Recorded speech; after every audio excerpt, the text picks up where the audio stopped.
Seren futa lillahi hajetoɗen to seren ɓe holaɓe ɓur'e gunas. Seren futa lillahi hajetoɗen to seren ɓe holaɓe ɓur'e gunas. أعوذ بالله من الشيطان الرجيم بسم الله الرحمن الرحيم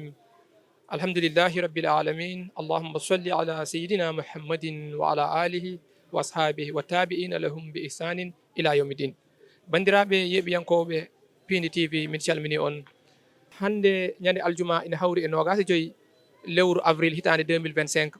eɗen ɗo e wuuro teddugo hono Madina Gounass mo Alhaji Mouhammad ibnu Saïd Sirajuddin eɗen ñaago yo welede Allah wone makko janngo daka ina foti fuɗɗade hande mbiɗen jiiɗi hollude on aljuma o nde wonno hoɓɓe puɗɗima arde e wuuro ngo inchallah no ceerno juulirta ɗum e dental ngal so Allah jaɓi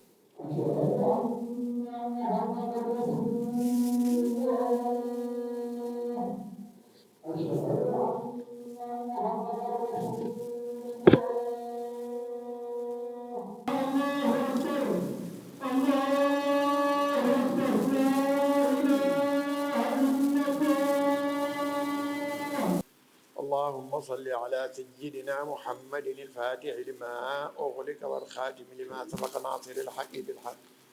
والهادي إلى صراطك المستقيم وعلى آله حق قدره ومقداره العظيم أما بعد يا دار لمن لا دار له ولها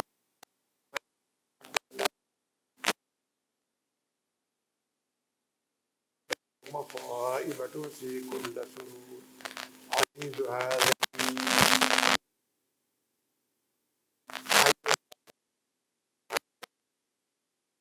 ولا يركب إليها إلا هي المرجع والمآب وتقوى الله خير زاد وأكثر ثواب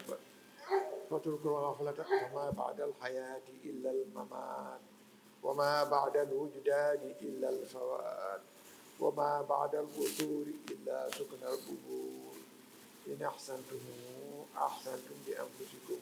وإن أسأتم فلها وهو الحي لا إله إلا هو فادعوه مخلصين له الدين الحمد لله رب العالمين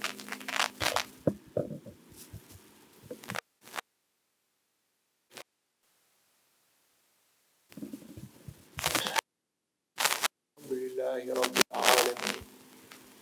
اللهم صل على سيدنا محمد الفاتح لما أغلق والخاتم لما سبق ناصر الحق بالحق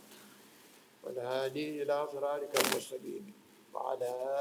آله حق قدره ومقداره العظيم عباد الله إن الفرح بالدنيا هو الغرور بل الفرح بالآخرة هو السرور وتعمير الدار الباقية أولى من تعمير الدار الفانية وبادروا بالأعمال الصالحات فما عند الله خير وأبقى وله الدنيا أشر وأشقى وطوبى لمن شغله عيبه عن عيوب الناس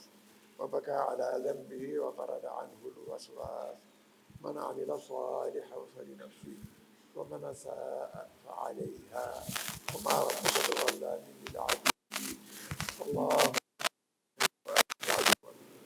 اللهم انصر دينك وأهلك عدونا اللهم انصر دينك وأهلك عدونا اللهم اجعل بلادنا من خير البلاد واجعلها آمنة مطمئنة إلى يوم التمام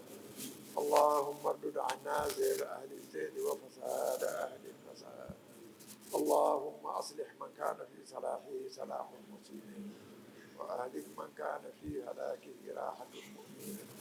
سبحان ربك رب العزة عما يصفون وسلام على المرسلين والحمد لله رب العالمين يغفر الله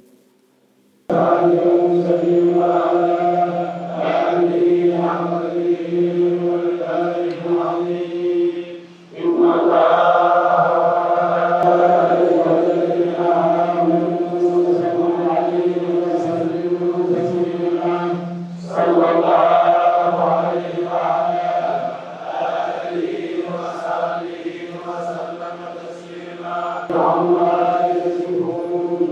وسلام على المرسلين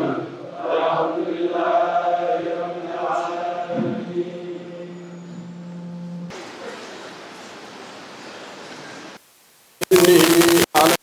بين أيديهم وما خلفهم ولا يحيطون بشيء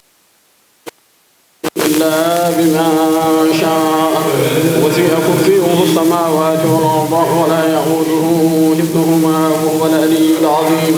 اللهم صل على سيدنا محمد الفاتح لما أغلق والخاتم لما سبق ناصر الحق بالحق والهادي إلى صراطك المستقيم وعلى آله حق قدره ومقداره العظيم. إن الله وملائكته يصلون على النبي يا أيها الذين آمنوا تسليما صلى الله عليه وعلى آله وصحبه وسلم تسليما. سبحان ربك رب العزة عما يصفون وسلام على المرسلين والحمد لله رب العالمين. آمين. يا الله جابوا دعاء. Allah ina jogi te ina waawi omo hattani ko moƴƴo ko dokko ko juundeero ko jogiiɗo kadi ko gasata yo Allah lewnu golleɗaaka o newnana ceerno meeɗen golle ɗe koyta e makko teddeeɗi ɗi fof wona teddungal mehal enenne kadi Allah walla en no poɗɗen kullirde e daaka he gila e dewe meɗen Allah haa e jottere enɗam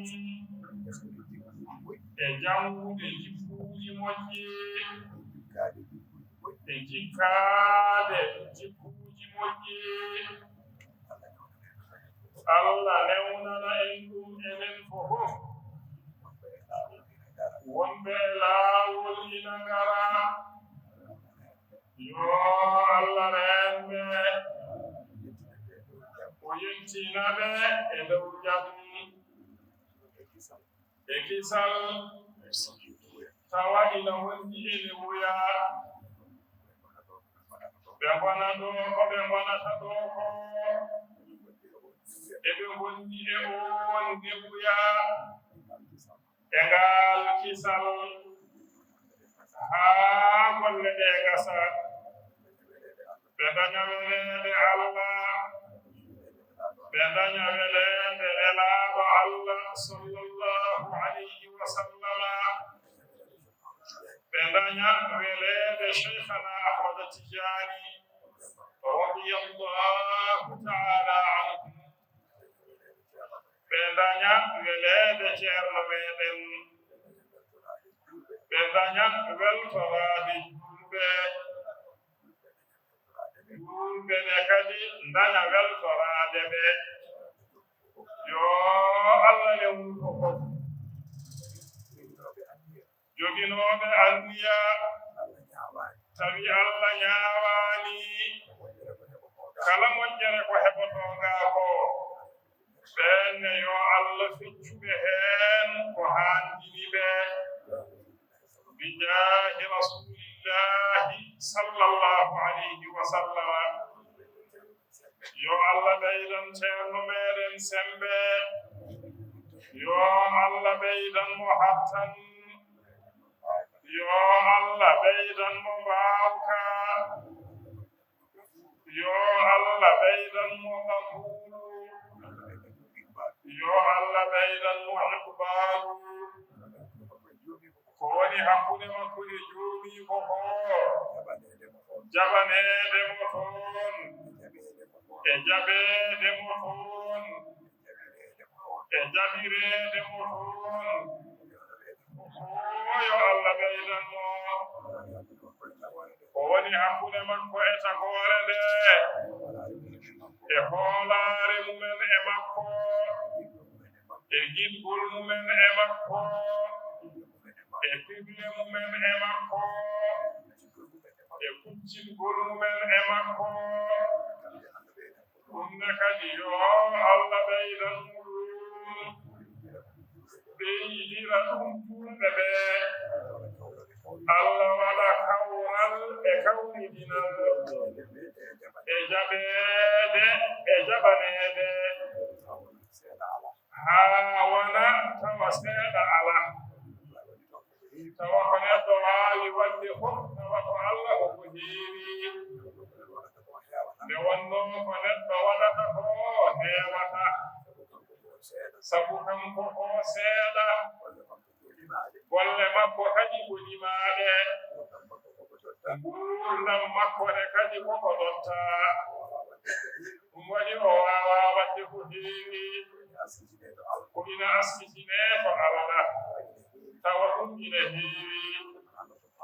kono Allah subhanahu wa ta'ala so jaɓiimo ko muɗum jaɓaniimo ko waɗata ko kala heen ko jaɓaa toon haytii wonde seeɗa ko fof wonata ko ko heewi yo Allah waɗan en noon e jurumndeeru mum e moƴƴere mum e ɓural mum ɓeydoɗen nde kadi yaañuude ɓerɗe meeɗen e jogaade muñal e jogaade jurum eɗen nganndi enen fof ko yidde addi en yidde men nde kadi nde hawri ko e neɗɗo gooto enen fof ko e makko huccuɗen hakkillaaji men e ɓerɗe men fof ko e makko woni hakkillaaji ɗii noon e ɓerɗe ɗe enen fof ɗum ina waawi hejje toon tawa en ɗittodirta tawa kadi ɗum lorataamo tawa kadi Allah ina tinana en ɗum ina yoɓa en heen wa amma terɗe men ɗe so tawii tan ko kanƴi kuutortoɗen e yidde memonirde e makko walla e yidde haaldude e makko eɗen nganndi ɗum kam no fotirɗen ɗooni e jaati makko o gooto ɗum wonaa ko gasata so gasiine tawan koko lorata lorgol mo ngol noon ɗum addaani en addi en ko ndaabtude moƴƴere e faanitaade moƴƴere e sakkude geɗukon meeɗen kon mawni kon famɗi tawa ko Allah waɗi heen fof ko heewi ɗum waɗi njaañen ɓerɗe meeɗen mo Allah woni yorukumo junngo yo ɗum mo heɓaani ɗum yo yondino e ko ɓernde makko woni faade e ceerno ko ɗum kam omo anndino wayi yo yondino kadi e ko woni e ɓernde ceerno faade e makko ko ɗum kam o anndaano wayi nden geɗe ɗiɗi so ɗe ɗenndi ina foti yondemo allahumma salli ala sayyidina muhammadin wa sallim. Bandiraɓe kono jiiruɗon ni juma o juuliraɗo e Madina Gounass ewa ha joni en ciftina woni aljuma cakkitiɗo haade Daka o nde wonno Daka ne fuɗɗo janggo ceerno Ibn julni yimɓeɓe ceerno du'ima hono noon kadi ɓe mbaɗi wasiyaji ɓe du'ima aroɓeɓe yo Allah hokkuɓe arde e jaam ɓe jotto e jaam ko hono noon kadi ɓe Daka o kala ko ɗaɓɓeteɗo yo Allah newnu ko ɗum ɗo woni koɓe garno hollude on inchallah ha yeeso mami garto e moɗon so Allah haaji. Wassalamu aleykum wa rahmatullahi wa barakatuh.